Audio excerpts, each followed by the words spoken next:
Hey guys, it's Stan, and today it's gonna be something different. I mean, I normally don't make reviews and talk about One Piece because, whoever watches One Piece and is already caught up to the most recent episodes, you guys already know, like, every episode was it's like 5 to 6 minutes in the beginning that are just recaps everything, and then there's like the ending, which is like a minute or two. So it's like you only get like a couple, like 17 minutes of like new material.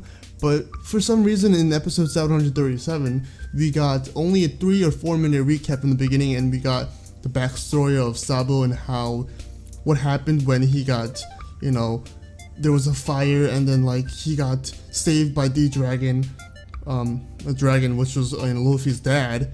But like, for some reason, out of every single episode that I've been watching from One Piece, like this episode was actually really, like, I liked it. It was pretty good, and I love how I'm getting really interested in One Piece of the backstory of Sabo now, because normally, every week when One Piece comes out, I'm like, oh, it's like another One Piece. When is this scene gonna be over? Because they take fucking forever, and usually Toei animation, the quality is really shitty. But in this episode, majority of them was dialogue and how the backstory of Sabo was, and I really liked how they did it.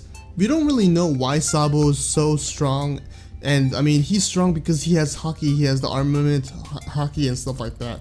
But like, he used that dragon breath power on the ground. I was like, what the fuck, did you just like make that move up with Haki? Because he doesn't have a devil fruit like in the past when he didn't eat, Ace's fruit from the previous episode that we found out, like a couple 20-30 episodes before. He ate Ace's fruit because Ace, passed away. But before that, he still was strong even without the devil fruit, and he had these dragon claw moves and stuff like that. It's like, damn, like, now I'm kind of curious on who would be actually stronger, Ace or, Sabo. But like, I mean, they were both the same age while Luffy was the younger one. So I'm pretty sure they might be on the same level.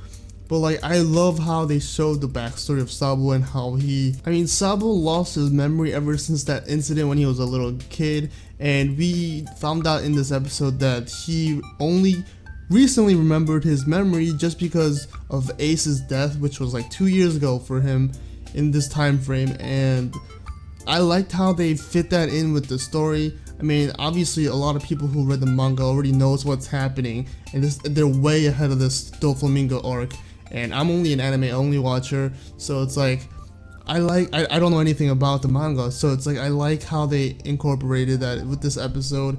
And just the way his presence, Sabo's presence when he was in the Revolutionary Army, and he was just like being like, he didn't give a fuck, like whenever he was like rushing in to like destroy the fucking, like when they're on a mission or a quest, like he was like doing overly, like he overkilled every like situation, which was fucking amazing. I loved the way he acts.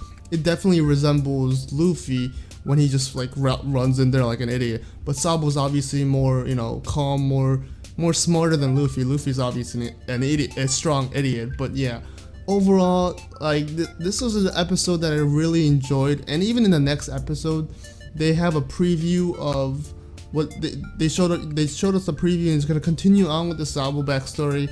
And I'm really enjoying the Sabo story, the backstory of how they're telling us.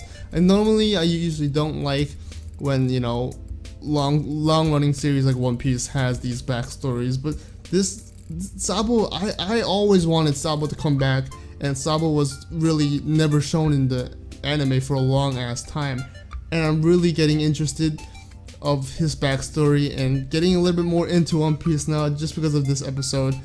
Like, I really fucking love this episode. But yeah, we already know like the past couple of episodes in the Doflamingo arc, I was like, oh fucking shit. But yeah, overall I really like this episode. I don't know if one of you guys are keeping up with One Piece. I mean, it took me a long ass fucking time to keep up with 700 something episodes of One Piece. Oh, and also another really fun fact for this particular episode of One Piece. When I was watching this episode, the voice actor for Sabo when he was a little kid, that voice actor was like, this sounds really, really familiar. and I'm like, let's see who the voice actor was of this episode, and it was the female voice actor for Naruto when he was a kid, or just Naruto in general. And I'm like, damn, like I did not expect that. It was a really surprising thing for me, because you know, normally I don't think voice actors from a different series just comes in and takes over, you know, a One Piece character, and it was just a surprising factor for this episode. And also that made this episode, the feel and the atmosphere, a lot better, and it felt a little bit more like, because it was weird. It was hearing Naruto's voice in Sabo's body.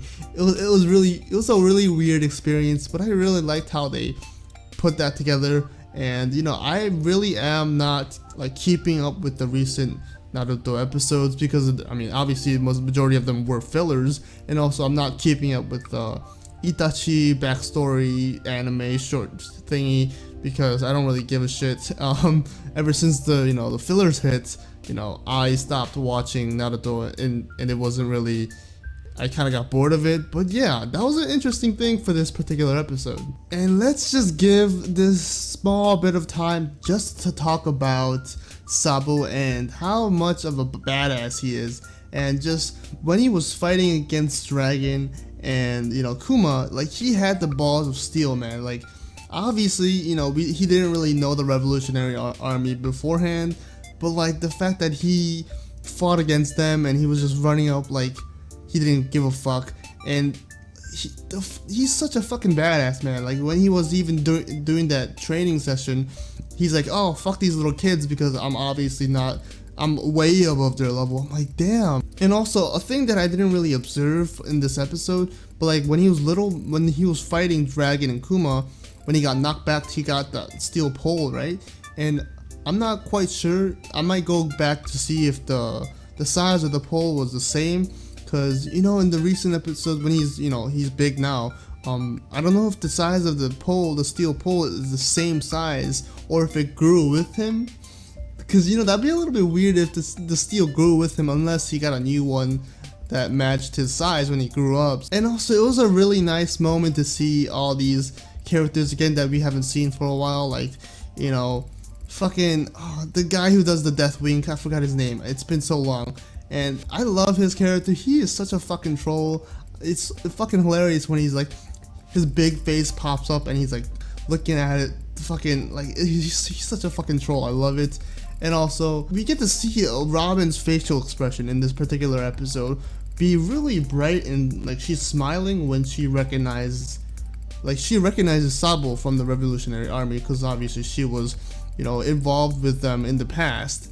And the fact that she smiled, I'm like, damn, Robin wants that D. Like, she wants his dick. I mean, obviously that might not be the case, but we already know, like, Robin, she's not much of a smile person, you know, because she had her dark past and history, and the fact that her facial expressions changed, that's a quite interesting aspect to think about, to see, you know, how much of a relationship they even had in the past, and what the things gone with, you know, Sabo and Robin. If any one of you are keeping up with One Piece, you know, just let me know in the comment section below. And if you thought that this episode was a lot better than the previous ones, because I honestly thought that this episode was well executed and well, you know, thought out throughout the whole episode. And yeah, that's it for this review and my thoughts on speaking about the most recent episode of One Piece. And I'm out, guys.